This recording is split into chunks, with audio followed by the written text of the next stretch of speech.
Então, para iniciar o nosso encontro de hoje, eu quero convidar o Wellington, que é nosso agente de inovação, né, para começar a falar um pouquinho sobre esse processo de inovação e impacto da produtividade no todo, né, dentro da jornada dele. Vamos lá, pessoal. Muito obrigado mais uma vez por estarem conosco, porque a gente vai falar um pouquinho sobre o que é inovação.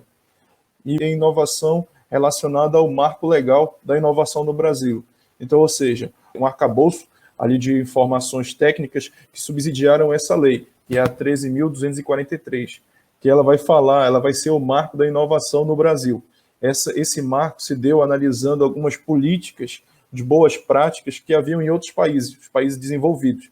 E, citando essa lei, a inovação, o que ela é? Ela é a introdução da novidade, o aperfeiçoamento do ambiente produtivo e social que resulte em novos produtos, serviços ou processos, ou que compreenda a agregação de novas funcionalidades ou características dos produtos. Aí você pode pensar no teu dia a dia como empresário.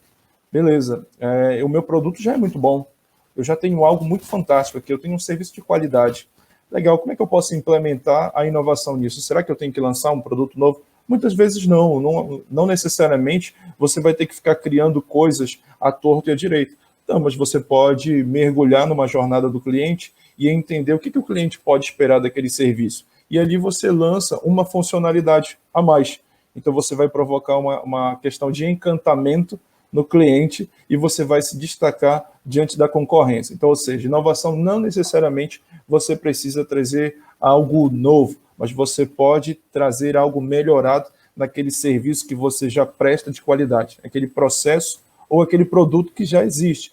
Por exemplo, eu tenho empresários aqui no meu grupo que trabalham com água de coco. Então, de repente, uma inovação para ele, ele pode vender ali uma água de coco a 500 ml.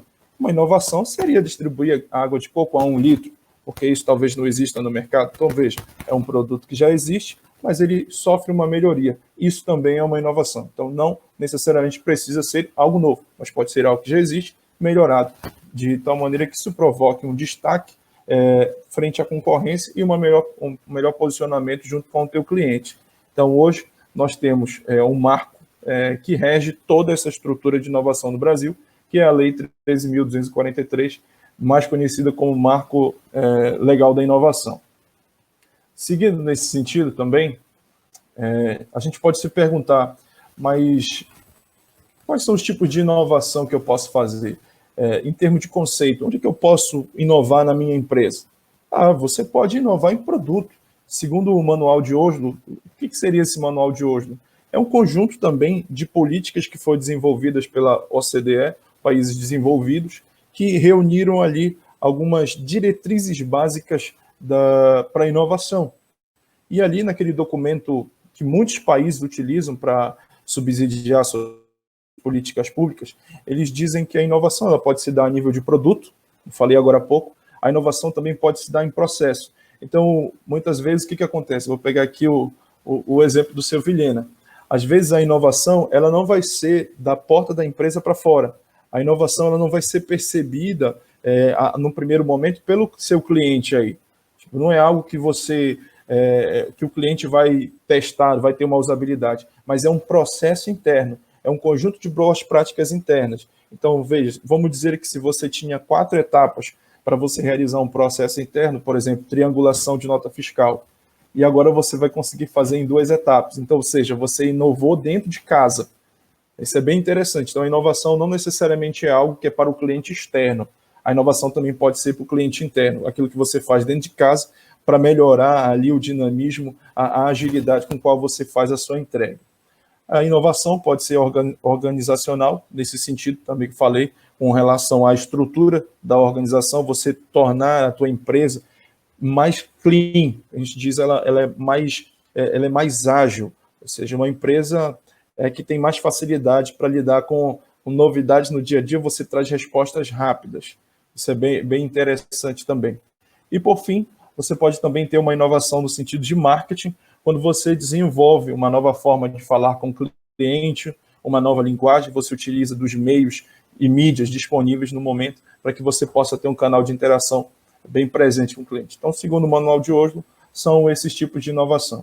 E é bem legal também mencionar, nesse fim de ciclo, que a questão da inovação não é algo só para grandes empresas, inovação não é algo que tem que ficar lá, não, quando eu tiver uma estrutura melhor, não, depois, quando eu tiver dinheiro, eu posso começar a inovar. Não, não é essa a ideia, você pode começar a inovar de onde você está.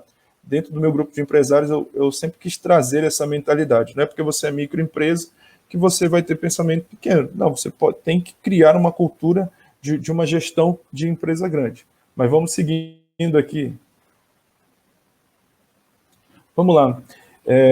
Foi muito legal esse primeiro ciclo, a forma como ele se deu, e a gente pôde desenvolver aqui algumas habilidades e entender de forma prática como é que nós poderíamos passar o ciclo da inovação para os empresários de uma forma que seja prática no seu dia a dia, você consiga lidar com o seu negócio. E a gente tem esse slide aqui, a gente tem esse grupo de pessoas olhando aqui para esse móvel, analisando. Então, isso também nos leva a analisar. O processo de inovação, esse ciclo todo, ele pode ser muito bem identificado em 4 etapas, em 4 momentos. O primeiro deles, meus caros que nos ouvem aqui, quando você lida, você se depara com um problema, ou então com uma oportunidade. Às vezes você não vai esperar o problema vir até você, mas você identificou uma oportunidade. Então, a primeira fase do ciclo da inovação, ela se inicia ou com a identificação de problema, ou a identificação de uma oportunidade. Legal, Wellington, bacana. Eu tenho muito problema na minha empresa. Então, bacana, meu segmento aqui tem muita oportunidade. Segmento automotivo tem muita oportunidade. Bacana. O que vem depois disso? Vem uma etapa que é de ideias, de geração de ideias, o que a gente chama de ideação. Legal, eu identifiquei o problema, eu tive uma ideia de como resolver esse problema. Bacana. Só que antes de você lançar mão de recurso financeiro, recurso de tempo, recurso humano, por que não submeter essa ideia a um processo de testagem e validação, que é o que a gente chama de prototipagem? Isso vai nos levar para a terceira etapa. Então, assim, meus caros, antes de lançar a mão de um recurso hoje que é tão escasso, que é o recurso financeiro, por que eu não pego essa ideia brilhante que eu tive para resolver esse problema aqui de logística, esse problema de faturamento, esse problema de relacionamento com o cliente? Por que eu não testo aqui com um grupo reduzido de pessoas? Ah, legal, Wellington, entendi. Isso chama prototipagem, bacana. Eu testei e validei isso no terceiro ponto. Legal. Qual é a evolução dessa prototipagem? Eu consegui validar. A evolução disso natural é a solução. Então, aquilo ali que você prototipou vai deixar de ser um protótipo e se transforma numa solução. Aquilo que eu convencionei chamar com o meu grupo de empresários de produto, processo ou serviço de prateleira.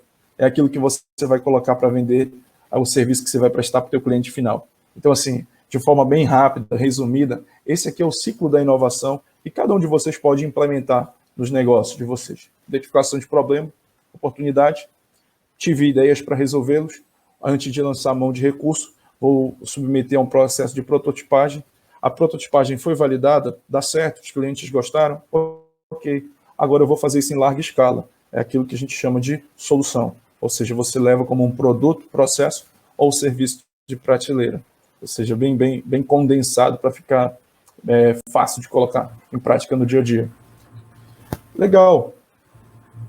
Ao colocar em prática, ao trazer essa cultura de inovação para dentro da minha empresa, quais são os principais ganhos que eu posso ter? Qual vai ser o impacto na minha produtividade com relação a isso? Alguém quer falar?